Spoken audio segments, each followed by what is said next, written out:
Beep, beep, beep, beep. Hello. Welcome to the Court of the EDI Jester. How are we, good people? In the UK today. UK with our story, I've got to tell you. Coming straight out of the Tory graph. Before that, third week in March, new Warrior Teacher program started. Please do come along. If you want the information, just tag me in on Twitter, or you can message me on Twitter. Once you've tagged me in and I've followed you, you can message me on Twitter. Other than that, the links are in the doobries below. Buy me a coffee, super thanks. Anything you can do to help keep me going, that would be fantastic. As we race towards spring, which I do feel occasionally when I potter out, is in the air as I look down and notice the emergence of a crocus. Wonderful, eh? We like a bit of spring. This is gobsmacking. Most qualified persons should get the job. Is microaggression... Russell Group universities say academics, just go away. We're going to defund you. We're going to find a way and we're going to take your money. Academics say guidance can eliminate subtle forms of discrimination. Undermines a culture of free inquiry. Absolute rubbish. In absolute garbage of the first order. So what they want to do is undermine meritocracy entirely. This is the old Trotskyists and the Marxists, isn't it? The old nutters. All sitting there still disgruntled about the fall of the Soviet Union off the back of Chernobyl.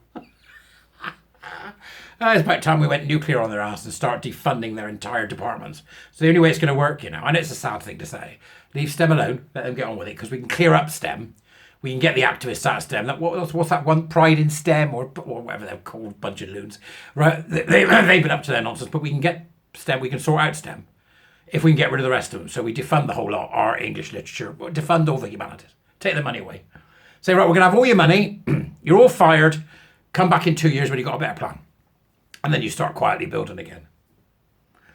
So, at least 5 universities have issued guidance on training courses on how to eliminate microaggression, which are defined as subtle forms of indirect forms of discrimination, which can, of course, only be defined by those in the EDI department who will say, this is or this isn't a microaggression.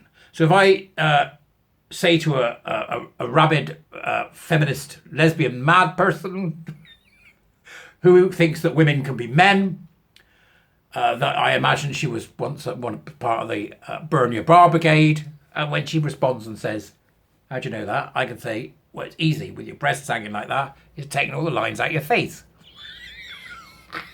To use a Kenneth Williams quote. Is that a microaggression? Or is that a major aggression? Major aggression sounds like somebody we could do with right now. Call in major aggression. Squad!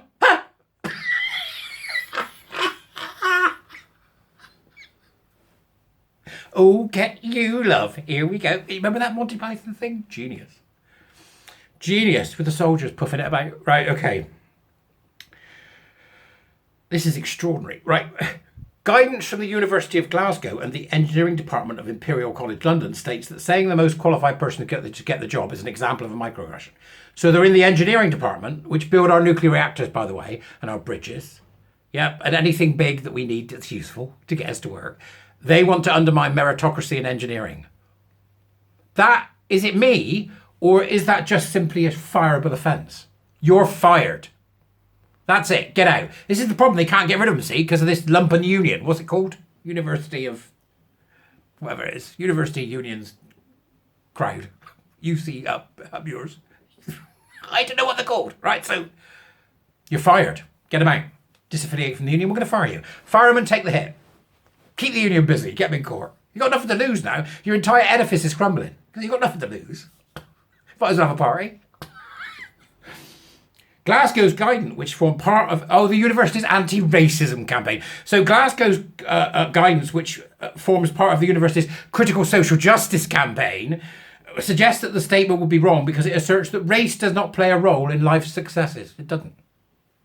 Unless you allow it and force it to by having an anti-racism policy, which is what Glasgow's got. Are you going to invite in Kimberly Crenshaw? Who's going to come and do the moaning? When do you get ready, Edo Lodging? Well, I'm not talking to white people. Other example of microaggressions listed by the university include saying that everyone can succeed if they work hard enough.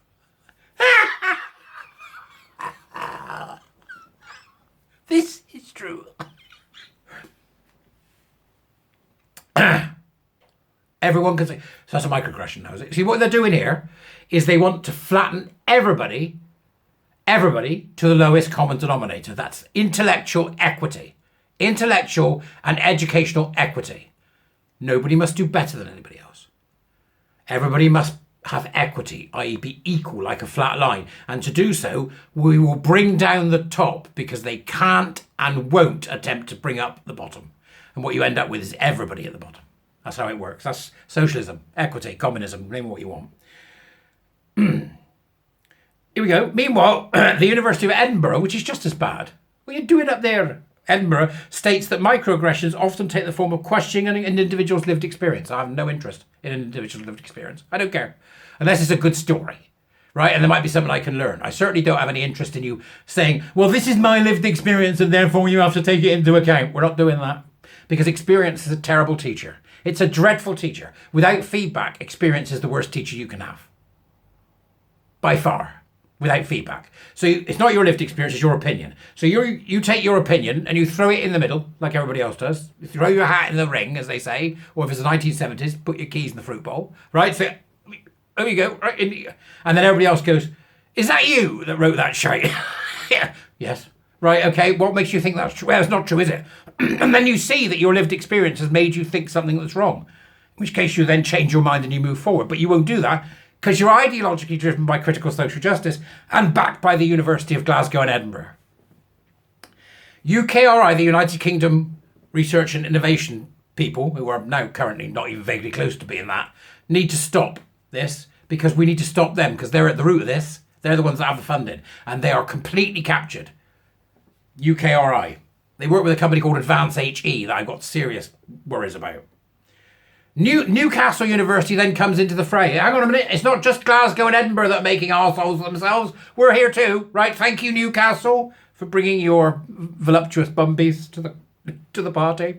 Newcastle University describes microaggressions as the everyday slights, indignities, put down and insults that people of colour, women, people from the LGBTQ communities, or those who are marginalised, experience in their day-to-day interactions with people.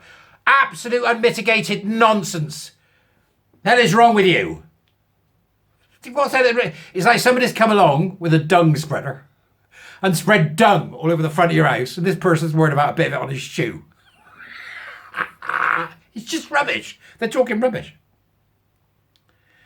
Dr. Edward Skidelsky, a philosophy lecturer at the University of Exeter. Oh, they've come into it now. Exeter's come along to this sort of, quatrain. Exeter's come along, who is director of the CAF, said, by campaigning against question and denial, these universities are advocating uncritical acceptance of statements in the various undefined areas that their microaggression guys refer to. So Exeter comes in. You got Edinburgh. Right, we've got Newcastle, Edinburgh and Glasgow. That's in one corner. And in the other corner, we've got Mr. Skidelsky from the University of Exeter. This is a north-south divide thing, isn't it? Exeter's going, hey, Scotland and Newcastle, you're close enough. We'll take you in. You're in the ring. Come on, now, come on. Because I'm going to box your ears because you're all bloody mad. Microaggressions are immaterial. It doesn't even need to be a thing. Doesn't even need to be a thing, right? What they're talking about is people being passive-aggressive to each other. That's a perfectly natural human reaction. And people hating people they don't like. Why can't you hate someone? I hate loads of people. What's wrong with these people? Inclusion is exclusion. That's their job, right? To include is to exclude. And exclusion is a good thing. So's discrimination, by the way. If you can't discriminate between one of those soft, mushy, almost gelatinous sausages that you get for 70p for 40 and a decent Cumberland from Cumberland, then you're not discriminating and you need to discriminate. If you can't say as gay men and lesbians, sorry, this is exclusive. We're excluding you. If you can't say that, it wrecks life. Right? Equality is not our strength. Sorry, equity is not our strength. Inclusion is not our strength. And diversity is not our strength. Because quite frankly, there are times when I want to be with 8 gay men and I don't want to be with anybody else. And no, I don't mean in that way, you filthy-minded broads. I'm saying broads because most of you, 70%, watch me, are women. God knows why. But nevertheless, here we are, microaggressions. Go and read it. Articles in the Dooberries. Come and be a warrior teacher. I shall see thee soon. I'm thoroughly enjoying life at the moment. I don't know whether you can tell, but there's all sorts going on. We seem to be doing some good work. I'll see you later.